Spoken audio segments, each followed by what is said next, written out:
the first lecture of the course, Reproduction in Organisms. In this course, we are going to decode each and every important line from the NCERT. So, without wasting any time, चलिए शुरू करते हैं। सबसे पहला point, जब भी हमारे सामने ये शब्द आए लाइफ स्पैन, तो जो सबसे पहली एक्सप्लेनेशन हमारे दिमाग में क्लिक करनी चाहिए वो ये है कि the period from birth to natural death of an organism is termed as its life span. समझ लेते हैं। बर्थ यानी कि जन्म से लेकर नेचुरल डेथ यानी कि प्राकृतिक मृत्यु के बीच में जो टाइम स्पैन होता है, जो अवधि होती है, उसे हम कहते हैं लाइफ स्पैन। पढ़ते हैं अपने दूसरे पॉइंट की तरफ। दूसरे पॉइंट में लिखा हुआ है कि life spans of organisms are not necessarily correlated with their sizes।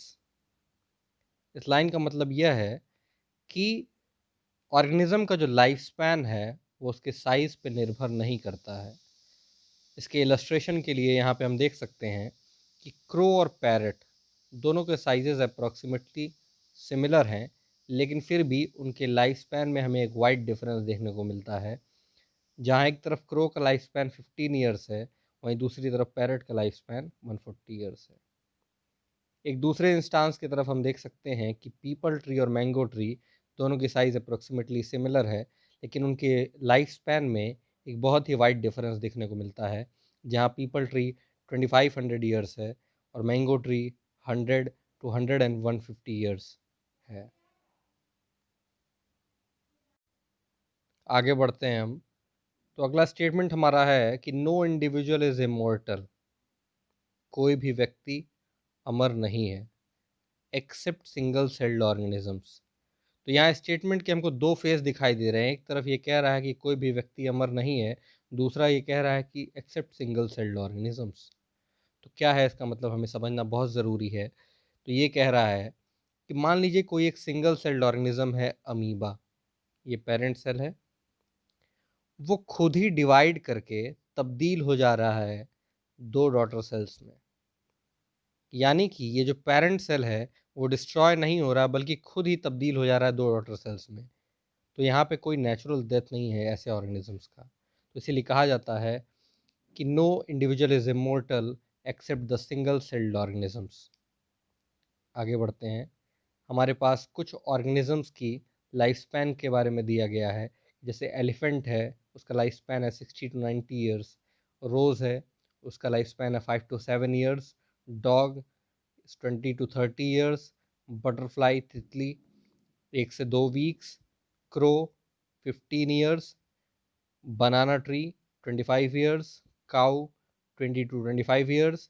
Parrot 140 years. crocodile 60 years, horse 60 years, and the fruit fly 30 days. Moving further, we see the lifespans of some other organisms. Rice plant का जो life span है वो 3 to 4 month है। Tortoise का 100 to 150 years. Banyan tree इसका 200 years है। और sequoia एक प्लांट है जिसका 1500 ईयर्स है। तो अभी तक हमने देखा कि लाइफ स्पैन क्या होता है, साथ ही साथ हमने जाना कि ऑर्गेनिजम्स का जो लाइफ स्पैन है उनके साइजेस से कोरिलेटेड नहीं है, और हमने देखा कि कोई भी इंडिविजुअल इमोर्टल नहीं एक्सेप्ट सिंगल सेल्ड ऑर्गेनिजम्स। और फिर हमने कुछ ऑर्गेनिजम्स के लाइफ स्पैन के बारे में देखा और समझा। आइए आगे बढ़ते हैं।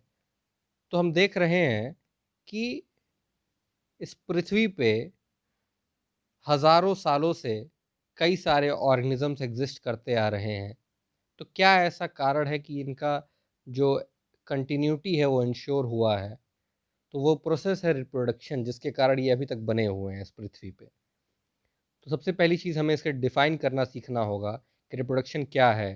तो जब भी आपसे एक जेन्युइन डेफिनेशन पूछी जाए एग्ज़ाम में, ताकि आप बता सकें। तो reproduction is a biological process in which an organism produces young ones similar to itself। याद रखिएगा, reproduction is a biological process in which an organism gives rise to young ones which are similar to itself. अब ये जो young one है वो further grow करेगा, mature करेगा और इन टर्न प्रोड्यूस करेगा एक नया ऑर्गेनिज्म। कब ये प्रोड्यूस करता है ये नया ऑर्गेनिज्म? अपने लाइफ स्पैन के बीच में जो अवधि है उसके बीच में ही ये प्रोड्यूस करेगा नया ऑर्गेनिज्म, और फिर ये यंग वन जो है वो डाई कर जाएगा। तो इससे हमें एक बात समझ में आई कि बर्थ का, ग्रोथ का और डेथ का एक साइकिल चल रहा है। पहले बर्थ, फिर ग्रोथ, फिर डेथ, ये साइकिल कंटिन्यूसली चलते आ रही है। तो ये जो साइकिल है इससे क्या रेफरेंस है? ये रेफर कर रहा है कि continuity of the species generation after generation, मतलब पीढ़ी दर पीढ़ी जो है एक स्पीशीज का जो कंटिन्यूएशन है वो ये दर्शा रहा है। और इस कंटिन्यूटी के लिए कौन सा ऐसा प्रोसेस है जो रिस्पॉन्सिबल है? तो वो है हमारा रिप्रोडक्शन। जब हम रिप्रोडक्शन को क्लासिफाई करते हैं तो हमें दो चीज़ें दिखती हैं कि दो तरह से हम इनको क्लासिफाई कर सकते हैं। सबसे पहला हमारा है एसेक्सुअल रिप्रोडक्शन और दूसरा है हमारा सेक्सुअल रिप्रोडक्शन। दोनों में डिफरेंसेस को जानना बहुत ज़रूरी है। एसेक्सुअल रिप्रोडक्शन में केवल एक सिंगल पेरेंट इन्वॉल्व होता है, और जो सेक्सुअल रिप्रोडक्शन है उसमें दो पेरेंट्स, एक मेल और एक फीमेल इन्वॉल्व होते हैं।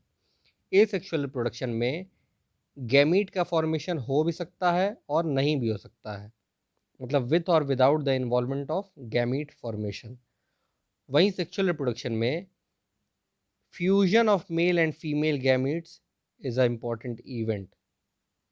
तो ये बातें हमें समझ में आई। तो आइए हम समझ लेते हैं कि अभी तक हम लोगों ने क्या क्या पढ़ा।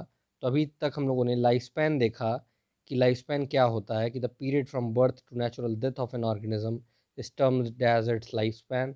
दूसरी बात हमने जानी कि life span of the organism are not necessarily correlated with the sizes. तीसरी बात हमने जानी कि no individual is immortal except single celled organisms. फिर हमने कुछ ऑर्गेनिजम्स के लाइफ स्पैन के बारे में देखा। फिर हमने जाना कि रिप्रोडक्शन ये जो प्रोसेस है क्या है। फिर हमने जाना कि वो प्रोसेस क्या है जो स्पीशीज़ की कंटिन्यूटी जनरेशन आफ्टर जनरेशन जो है इंश्योर कर रहा है। फिर हमने रिप्रोडक्शन के दो टाइप्स, एसेक्सुअल और सेक्सुअल, देखा। इस लेक्चर के लिए इतना ही। आगे के टॉपिक्स हम आगे नेक्स्ट लेक्चर्स में डील करेंगे। तब तक के लिए जय हिंद, जय भारत।